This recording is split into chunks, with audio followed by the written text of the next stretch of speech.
Bang, ini duit apa bang? Duit sial. Oh duit sial, udah kusembunyikan kau dapat juga.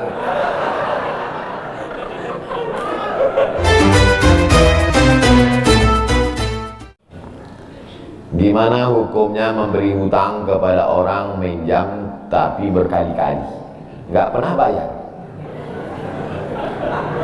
Apakah kita termasuk orang yang menzalimi dengan tidak mendidik orang tersebut menjadi mandiri? Karena sepertinya tak pernah mandiri dan tidak berniat untuk melunasi. Ayat yang paling panjang dalam Al-Quran surat Al-Baqarah 282, satu lembar.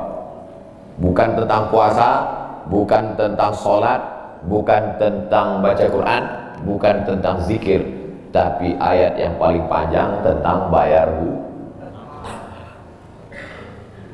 Sholatnya banyak, puasanya banyak, zikirnya banyak, baca Qurannya khatam, tapi kalau bayar utang tak dibayar, di akhirat kau akan cari dia. Oleh sebab itu ada orang mati syahid. Oh mati syahid, orang mati syahid gak merasakan sakratul maut, orang mati syahid gak merasakan azab kubur, orang mati syahid tidak merasakan hisab, orang mati syahid langsung masuk surga. Ilat dain, kecuali hutang. Makanya kalau ada orang menagih hutang, itu dia bukan pelit, dia sedang menyelamatkan saudaranya dari makan haram. Makanya datang ke rumah dia, habis pengajian nih langsung datang. Assalamualaikum, waalaikumsalam. Kau mau menagih ya? Aku bukan mau menagih, tapi menyelamatkanmu, anak cucumu, istrimu, tetanggamu dari makan haram. Ya ayyuhalladzina amanu, hai orang-orang yang beriman, hai orang yang percaya bahwa setelah mati dia akan hidup lagi menghadap Allah. Idza tadayantum bidainin, kalau kau menjalin transaksi hutang piutang, ila ajalin musamma, sampai ke batas waktu tertentu, faktubuh, tulis. Saya pinjam kepada kamu 500.000, akan saya bayar pada bulan Mei. Tahunnya jelas. Gimana juga bulan Mei? Maybe yes, maybe no. Bulan berapa? Bulan Mei tahun 2020. Oke. Sekarang bulan Maret. Maret, April, 1 Mei 2020 datang. Tadi. Kapan kau bayar? Mohon maaf aku gak bisa, istriku baru meninggal, anakku pun sakit. Jangan kau cerita panjang lebar, tak tahan air mata aku mau menetes. Kalau dia dalam kesulitan, fanaziratun ila maisarah, tunggu sampai dia lapang. Maisarah artinya lapang, tunggu sampai dia lapang. Setelah dia lapang datang lagi bulan Juni. Kapan kau bayar? Aku belum bisa. Nampaknya lebih banyak ongkos minyak aku daripada uang yang aku tagih. Yang paling bagus, wa anta saddaqu khairul lakum, kau sedekahkan itu lebih baik. Karena aku pun makin datang makin kumat darah tinggiku, kolesterolku pun makin naik. Jadi untuk yang 500.000 itu ku sedekahkan aja, ambil. Tapi yang menghafal ayat ini yang ngasih pinjaman, bukan yang minjam. Sekarang banyak salah hafal, yang minjam pula yang hafal. Begitu kita tagih, kapan kau bayar? Wa anta saddaqu khairul lakum, kau sedekahkan itu lebih baik. Itu ayat aku, ayat kau 8282. Banyak sekarang orang salah hafal ayat. Jadi dalam Islam hutang piutang adalah ajaran tolong menolong tertulis dalam Quran. Namanya fikih muamalah. Ada fikih ibadah, sholat, zakat, puasa. Ada fikih jihad, jihad fisabilillah. Ada namanya fikih muamalat, hutang piutang, gadai menggadai, pinjam meminjam, murabahah, mudharabah, bagi hasil. Maka hutang piutang ini cara tolong menolong, jangan sampai dihilangkan. Tapi kalau tidak mendidik, maka Islam bukan agama yang memanjakan orang. Ada anak yang kurang ajar kepada orang tuanya. Bagaimana caranya berbakti kepada orang tua yang telah wafat? Apakah anak ini masih dapat ampunan Allah Subhanahu wa taala? Datanglah seorang bapak mengadu kepada Umar bin Khattab. Assalamualaikum Khalifah Amirul Mukminin Umar bin Khattab. Waalaikumsalam. Ini anak saya kurang ajar, tolong dihajar dulu. Kata Umar bin Khattab orangnya bijaksana, dia tidak mau main pukul, dia tanya dulu, kenapa kau kurang ajar pada bapakmu? Hai Umar bin Khattab, kata anaknya, ya. Apakah seorang anak itu punya hak terhadap bapaknya? Ya. Apa hak anak? mencarikan ibunya yang sholihah, memberikan nama yang baik, memberikan makanan yang halal. Itu hak anak. Kata anaknya, ibuku tidak baik, makanku tidak halal, namaku pun tak baik. Apa kata Nabi kepada bapaknya? Apa kata Umar kepada bapaknya? Laqad aqaqtahu qabla an ya'aqqa alaik. Sebelum anakmu durhaka kepadamu, kau sudah durhaka duluan kepada anak. Jadi kalau begitu, ada anak durhaka, ada bapak ini jangan sampai anak bapak tahu. Nanti dia pulang, anak durhaka kok. Dia senyum, kau bapak durhaka. Ibunya tak baik, namanya tak baik, makannya tak baik. Kasih dia nama yang baik, kasih dia makan yang halal. Kadang-kadang kenapa otaknya tak lurus? Karena makannya tak halal. Dikasih dia makan riswah, makan sogok, makan haram. Kenapa kau kasih makan haram? Gimana lah Pak Ustadz, yang haramnya dia pun payah. Astagfirullah. Allah sediakan alam semesta begitu banyak yang halal. Kenapa kau kasih dia makan haram? Jangan pernah kasih anak makan haram. Pesan kakek saya, datuk saya, kalau bahasa kampungnya grandfather. Cucuku 40 orang, yang satu ini jangan sekolah umum. Maksudnya saya tak dikasih sekolah umum, maka saya tak pernah sekolah umum. Sekolah ibtidaiyah, sanawiyah, aliyah, al-azhar, Maroko, sudah tak pernah sekolah umum. Cucuku yang ini jangan sekolah umum, jangan kasih makan haram, nanti otaknya gelap. Cucuku yang ini jangan kalian kasih makan haram, nanti otaknya gelap.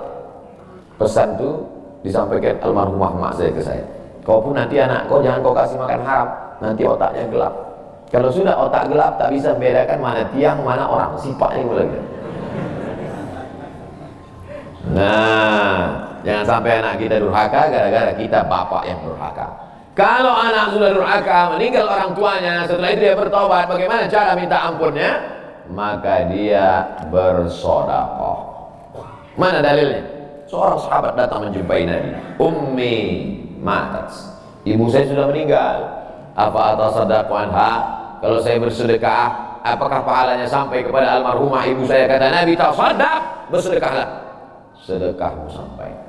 Maka wahai anak-anak durhaka yang sudah mati ibu dan bapakmu, maka datang kau habis pengajian ini langsung ke tempat anak yatim, panti jompo, sekolah-sekolah, pondok pesantren. Tanya Pak Kiai, apa yang kurang di pesantren ini? WC. Karena pesantren santrinya 1000, WC-nya 2. Bayangkan panjang antriannya. Berapa yang keluar dalam celana? Saya bangunkan WC, pahalanya mengalir untuk almarhumah. Maka pagi, petang, siang, malam mengalir pahalanya. Sedekah. Ayu sedekah itu afdal. Apa sedekah yang paling afdal? Sakil ma, memberi air minum.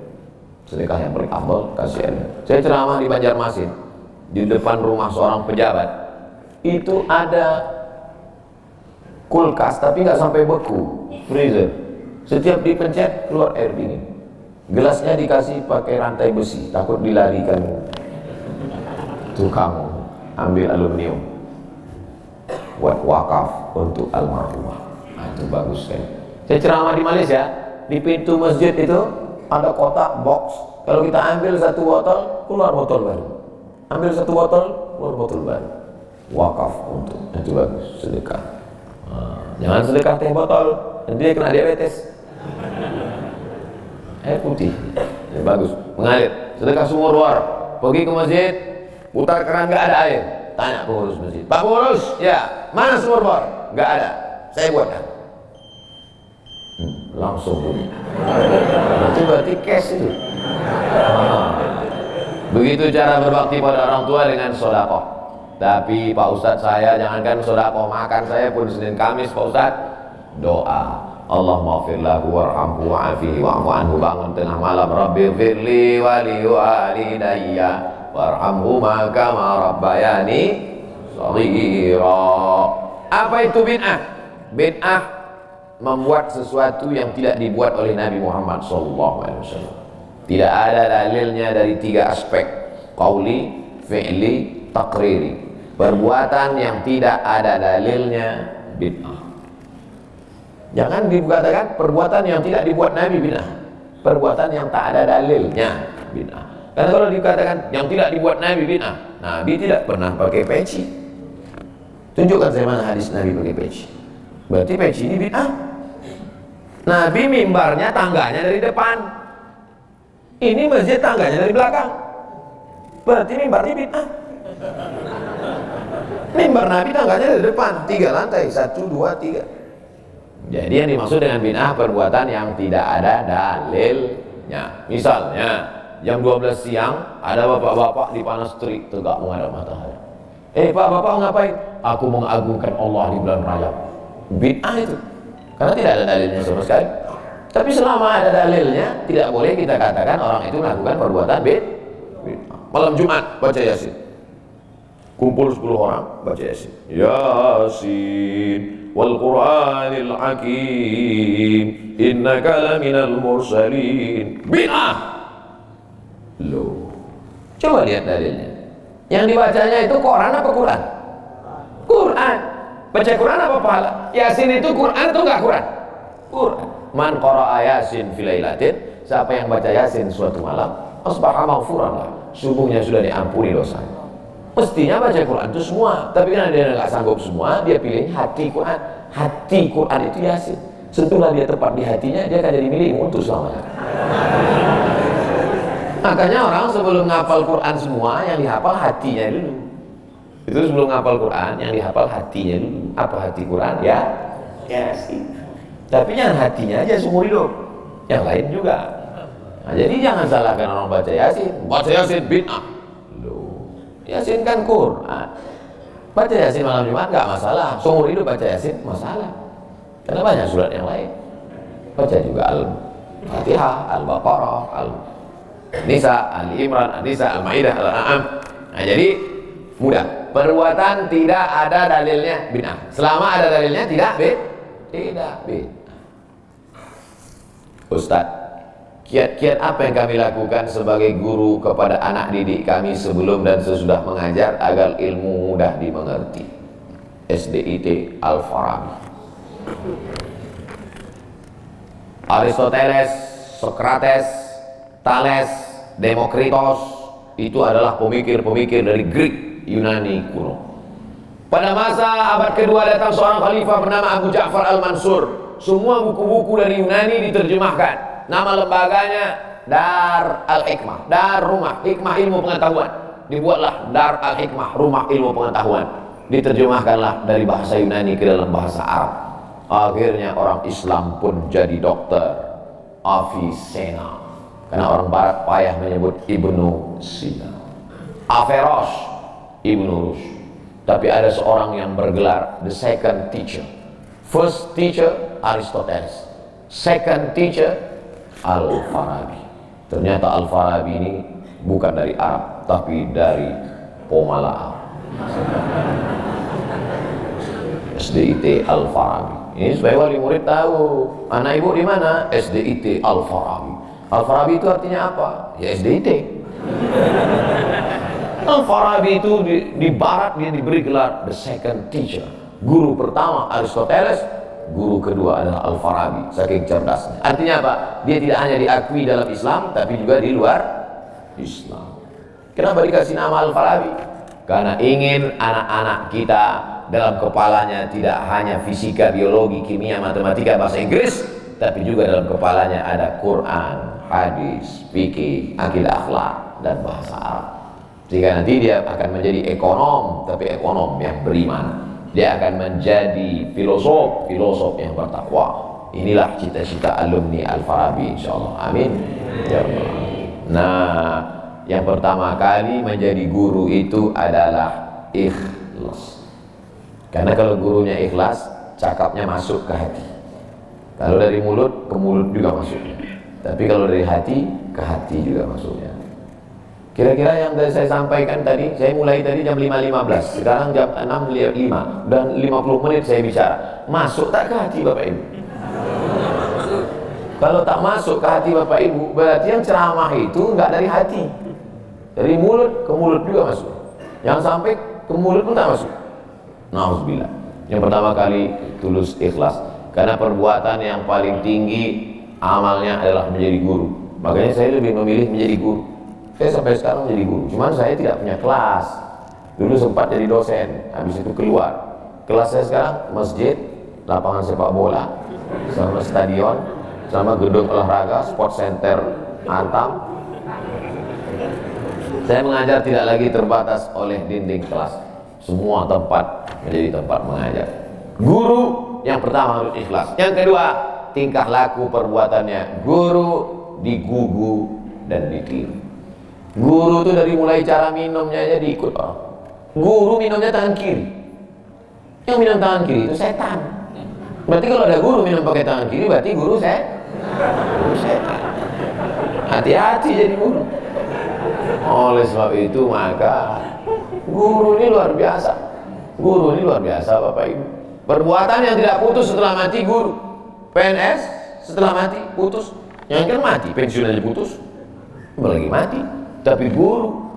Saya dulu punya dosen. Kata dia saya ini lulus hakim. Tapi kemudian saya tinggalkan hakim, saya pilih jadi guru. Kenapa gitu Pak dosen? Karena kalau saya jadi hakim, 1 tahun ada 10 perkara, 10 senang kepada saya, 10 benci. Yang menang senang, yang kalah benci. Tapi menjadi guru, tidak akan ada murid saya yang benci kepada saya. Betul. Guru SD saya, berapa kali kepala saya diantukkan ke tiang. Alasan pelajaran saya nggak dapat, dia tuh. Begitu reuni, saya cium tangannya. Saya nggak sakit hati, ingat aja dikit. Datang saya belikan hadiah, saya cium tangannya, meleleh air mata saya. Betul. Menjadi guru itu adalah nikmat. Maka saya pilih jadi guru. Guru nggak ada pensiunnya. Saya sampaikan sampai mati saya tetap menjadi guru. Oleh sebab itu maka guru ini luar biasa. Guru pahlawan tanpa tanda jasa. Oleh sebab itu menjadi guru. Oh, tapi jangan gara-gara ini semua pegawai Antam keluar mau jadi guru. Memang ibu bukan guru, tapi ibu menjadi guru bagi anak-anak ibu. Bapak jadi guru bagi keluarga bapak. Itu kita sudah menjadi guru, insya Allah. Mak saya perempuan yang biasa, dia bukan guru, dia bukan PNS, dia bukan kepala sekolah, tapi dia menjadi guru bagi kami, anak-anak. Kalau kami pulang bawa main-mainan, dia tanya, mainan ini dapat dari mana? Dari jalan mak, antar ke tempat kau jumpa tadi, karena tak tahu itu punya siapa. Nanti di akhirat ini akan kau pikul menghadap Allah SWT. Sampai hari ini kalau ketemu barang-barang di jalan tidak berani bawa pulang. Ingat pesan almarhumah Ali. Mungkin cakap Ustaz tidak masuk ke telinganya, tapi kata-kata ibu luar biasa. Ibu-ibu, bapak-bapak nanti kalau mau sakratul maut, pesan paling jitu sampaikan pas mau mati.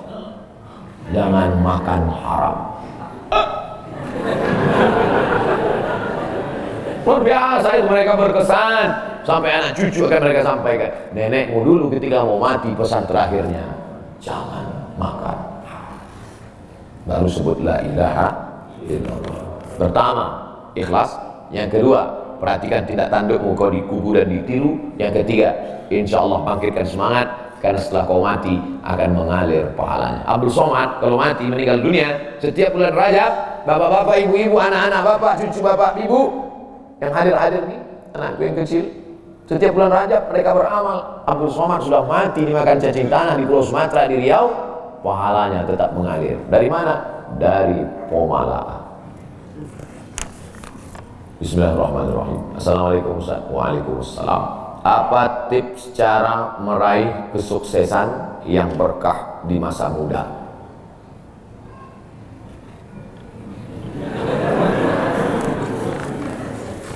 Saya tidak pernah bercita-cita menjadi apapun. Cita-cita saya dulu cuma satu, bagaimana membahagiakan orang tua. Itu. Ya Allah, aku sekolah, tak tahu dulu pulang mau jadi apa. Yang penting bisa membahagiakan orang tua. Itu saja.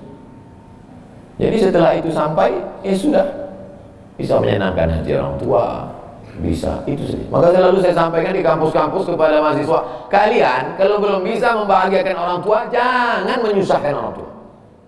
Ini kadang baru ngelihat namanya aja di HP udah kumat darah tinggi mana.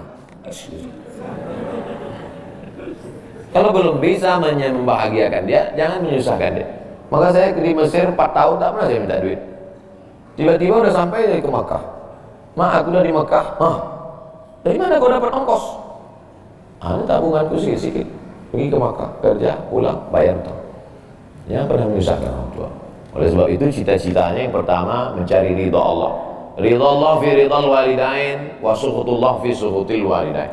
Pulang saya ke kampung, saya mau beli tanah berapa meter, ternak lele, tanam cabai, daun ubi, malam ngajar ngaji. Cita-cita saya kecil ya. Tak ada cita-cita mau jadi ustadz viral disambut di airport aja. Terus kata mak saya, masa kau S2 tinggal di kampung, pergilah ke kota. Akhirnya saya menghonor jadi dosen, siang jadi dosen, malam ceramah di masjid, direkam, diupload, khutbah diupload, like and share, akhirnya viral. Diusir beberapa kali, makin viral. Dibully, makin viral. Akhirnya yang membuli saya taubat saya. Ini orang makin dibully, makin viral. Udah kita diamin aja. Itu semua itu kerja kita atau kerja Allah? Kerja Allah. Kerjakan kerja kita, urusan Allah biar Allah yang urus. Kita hidup ini sama macam bawa pancing. Kita tugas kita ambil bambu, pasang kail, cari cacing, letakkan. Masalah ikannya datang tak datang itu urusan Allah. Ini kadang banyak orang urus urusan Allah yang dia urus. Urusan Allah yang kau urus. Kata Allah, yang mendatangkan ikan ini urusan aku. 10 pancing pasang, itu urusan kita. Tarik pancing satu, cacingnya hilang. Cari pancing satu, kailnya hilang. Cari pancing satu, talinya hilang. Yang ke-10, bambunya hilang. Marahkah kita? Tidak. Karena urusan kita sudah selesai. Serahkan urusan Allah. Pulang ke rumah, rupanya Allah mau kasih kita bukan ikan mentah, tapi ikan masak. Banyak orang terlalu berpikir hidup ini kau buat saja urusanmu, urusan Allah. Urusanmu berangkat dari rumah kerja, masalah hasilnya urusan Allah. Berapa banyak orang bekerja tapi tak dapat apa-apa. Betul? Kalau sudah rezeki tak kemana. Tapi gara-gara ini lalu bapak enggak kerja. Dibangunkan ibu besok pagi, bang, apa enggak kerja masuk kantor? Urusan Allah. Kalau ada suami ibu seperti itu, ibu jangan marah, biarkan aja. Nanti jam 12 dia bangun, dia lapar, dia tengok, mana makanan? Ibu jawab, urusan Allah. Harus ada usaha dan ikhtiar. Pertama, niat cari ridha Allah. Kedua, senangkan orang tua. Ketiga, berusaha. Setelah itu, tawakal Allah. Hidup jangan susah. Hidup sudah susah, jangan bikin susah. Hidup sudah pahit, jangan minum kopi pahit. Apa hukumnya suami menyembunyikan uang dari istri?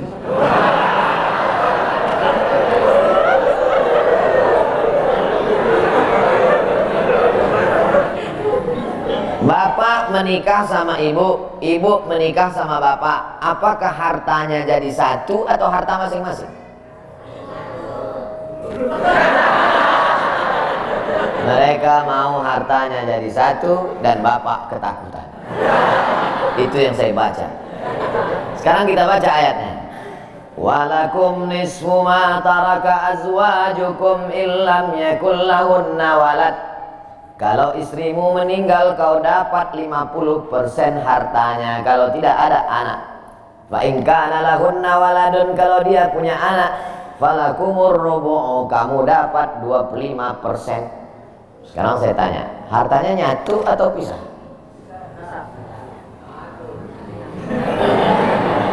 Memang kalau belum sarapan susah nangkap. Saya ulang sekali lagi. Walakum nisfu ma taraka azwajukum. Hai para suami, kamu dapat setengah harta istrimu kalau tidak ada anak. Fa in kana lahunna waladun, kalau ada anak kamu dapat 1/4. Artinya hartanya misah. Harta bapak beda, harta ibu beda. Ibu kerja, punya kebun, punya tanah, punya speedboat, itu harta dia. Bapak punya usaha, harta bapak. Meninggal ibu, 50% untuk bapak. Apa beda harta ibu dengan harta bapak? Di dalam harta bapak ada hak ibu, dalam harta ibu tidak ada hak bapak. Takbir. Saya ulang sekali lagi. Ibu menikah dengan bapak, bapak menikah dengan ibu, ibu bawa harta, bapak bawa harta. Bedanya apa? Dalam harta bapak ada hak ibu, dalam harta ibu tidak ada hak. Kenapa dalam harta bapak ada hak ibu? Karena bapak wajib memberi nafkah. Kewajiban bapak 5. Pertama, kasih makan. Kedua, kasih pakaian. Ketiga, kasih tempat tinggal. Keempat, kasih pendidikan. Kelima, kasih perhatian. Lebih dari yang ini, itu bukan milik mereka lagi. Jelas? Ini ada sekarang suami setelah menikah, pas dilihat surat apa semua, tak ada punya dia. Semua atas nama istrinya. Ini orang kalau meninggal, dia tidak kena azab kubur. Karena di dunia sudah terlalu azab dengan istrinya. Dari yang saya sampaikan ini jelas tentang pembagian batasan-batasan harta, jelas? Jelas. Jadi tidak serta-merta setelah menikah, jangan bawa anak perempuan kita ditipu laki-laki. Istriku, mana surat mobilmu, mana surat tanahmu? Tadi kita sudah akad nikah, semua hartamu, milikku, surgamu, di bawah tapak kakiku. Oh, tidak begitu. Makanya laki-laki harus ngerti, perempuan juga harus paham. Kalau tidak, sedang main bola aja ada aturannya, statuta. Kalau tidak, akan hancur. Tapi insya Allah jelas. Pak Ustadz minta tolong doakan ibu saya sudah lama sakit. Nanti kita doakan di akhir majelis. Bukan cuma ibu bapak, ibu-ibu semua kita doakan. Bagaimana niatnya doanya? Bagaimana niatnya doanya mandi taubat? Nawaitu, aku berniat ghuslat taubat, mandi taubat. Saya nggak bisa bahasa Arab Pak Ustadz, bahasa Indonesia, bahasa Makassar, bahasa Jawa, bahasa Batak, bahasa Mandailing, bahasa Aceh. Saya niat mandi taubat karena Allah Ta'ala. Bagaimana cara mandinya Pak Ustadz? Seperti mandi wajib, basah dari ujung rambut sampai ke ujung kaki. Di mana mandinya Pak Ustadz? Di laut bisa. Kolaka ini 30% saja daratan Pak Ustadz, yang 70 adalah lautan. Nah, mandi di laut. Apalagi kalau sampai ke tengah laut, bukan cuma dosanya hilang, orang hilang sekali.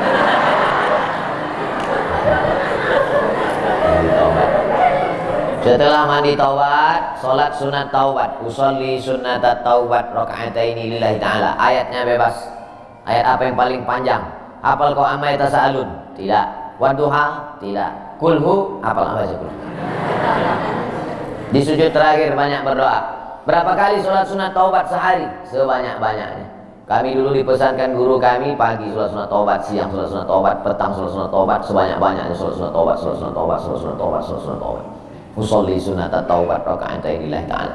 Ma min muslimin yuznibu dzamban, ada orang yang silap salah berbuat dosa, summa yatatahhar, bersuci, berwudu, mandi taubat, summa yusolli raka'ataini, salat sunat 2 rakaat, summa yastaghfirullah, minta ampun kepada Allah, illa ghafarallahu lah, Allah mengampunkan dosa-dosanya. Bulan Rajab banyak-banyak taubat. Bulan Sya'ban tingkatkan ke taubat. Masuk ke dalam bulan Ramadan, insyaallah mendapatkan Lailatul Qadri khairum min alfi syahr.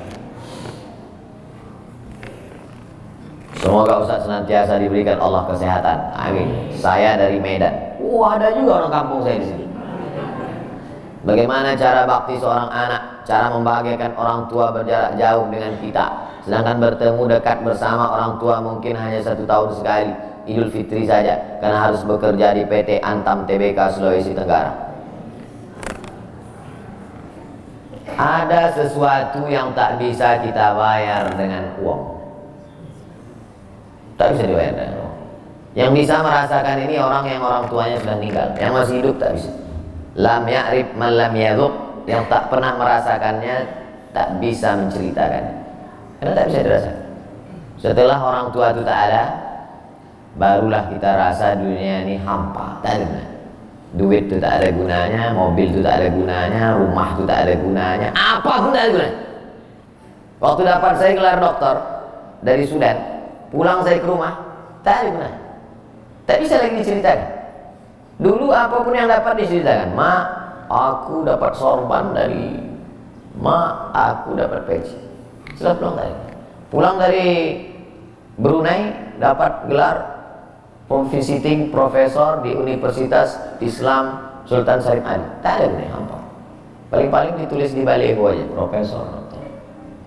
Untuk menunjukkan bahwa kita bukan ustaz kaling-kaling. Dan nanti setelah dia tidak ada, barulah kau cari mana kain yang pernah dia pakai dulu, mana sajadah yang dulu dia pakai waktu sholat, di mana dia dulu sering duduk. Bekas tempat duduknya aja pun bisa menghilangkan rindu. Tempat dia duduk dulu, tempat dia duduk makan kacang sambil minum teh, duduk kau di situ bisa menghilangkan rindu. Quran yang dia baca dulu lengkap dengan rehalnya. Bangun kau tengah malam, kau bentang sajadah, duduk kau di situ, kau buka Quran yang dia baca dulu, hilang rindu. Tapi setelah dia tak ada, makanya mumpung dia masih ada, ciumlah tangannya, peluklah badan, ciumlah keningnya. Kalau kau ada duit, kirimlah. Tak bisa, karena cari makan jauh Pak Ustaz, mesti terbang dari Sumatera sampai kemari. Apa boleh buat? Memang begitu kondisi ekonomi kita sekarang. Allah tidak marah, tapi kalau kau mampu, kirimlah. Siapa orang yang kira-kira bisa digaji, dibayar untuk memasakkan dia di rumah, berkirimlah. Karena sampai masanya nanti duit yang banyak itu tidak ada gunanya. Sebanyak apapun kau simpan, tak ada rasanya lagi, hampa tak ada gunanya. Maka mumpung dia masih ada, Idul Fitri paksa-paksakanlah pulang. Mahal tiket pesawat, tabunglah, teleponlah. Masih ada dia menyambut teleponmu, berikan HP yang kira-kira lama dia pakai, tinggalkan. Mak, ini chargernya, ini handphonenya, ini baterainya, persiapan kalau rusak pasangkan di sini. Nanti kalau aku telepon, sampai masanya nanti handphonenya berbunyi tapi tak ada yang angkat. Selagi dia masih ada, senangkanlah hatinya, kirimkanlah kain. Kain itu tidak akan dia pakai, tapi insya Allah menyenangkan hati dia. Ketika hatinya lapang, lapang rezeki. Ketika hatinya senang, senang hidup. Tapi kalau sudah hatinya sempit, meleleh air matanya, rindu karena tak pernah kau telepon, disitulah awal azab Allah datang. Kau akan berenang dalam kesengsaraan. Mudah-mudahan Allah mengampuni dosa kita semua, dosa ibu bapak. Ala hazihi niyah al-fatihah. A'udzubillahi minasyaitonir rajim. Bismillah. Alhamdulillah. Ar-Rahmanir-Rahim. Maliki yaumiddin. Iyyaka na'budu wa iyyaka nasta'in. Ihdinas siratal mustaqim. Shiratal ladzina an'amta 'alaihim ghairil maghdubi 'alaihim waladdallin. Amin. Rabbana ighfir lana dzunubana, ampunkan dosa kami ya Allah. Wa li abaina, ayah kami ya Allah. Melepuh kulitnya untuk menyekolahkan kami, tak dapat kami balas budi baiknya ya Allah.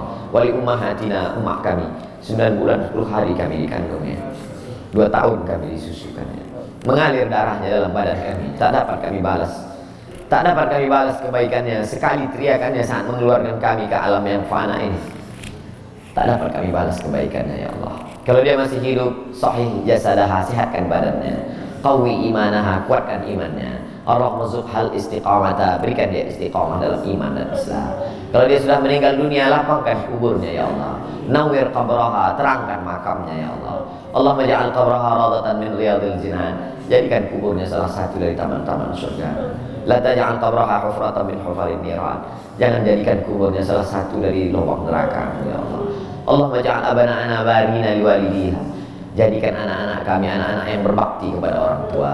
Allah mahfazhum min kulli su' wa syarr, jaga anak-anak kami dari segala perbuatan maksiat dan dosa ya Allah. Rabbana zalamna anfusana, kami sudah banyak buat silap salah dan dosa. Wa ilam taghfir lana, kalau kau tidak mengampuni dosa kami, wa tarhamna, kalau kau tidak merahmati kami, lanakunanna minal khasirin, sudah lama kami jadi orang-orang yang merugi.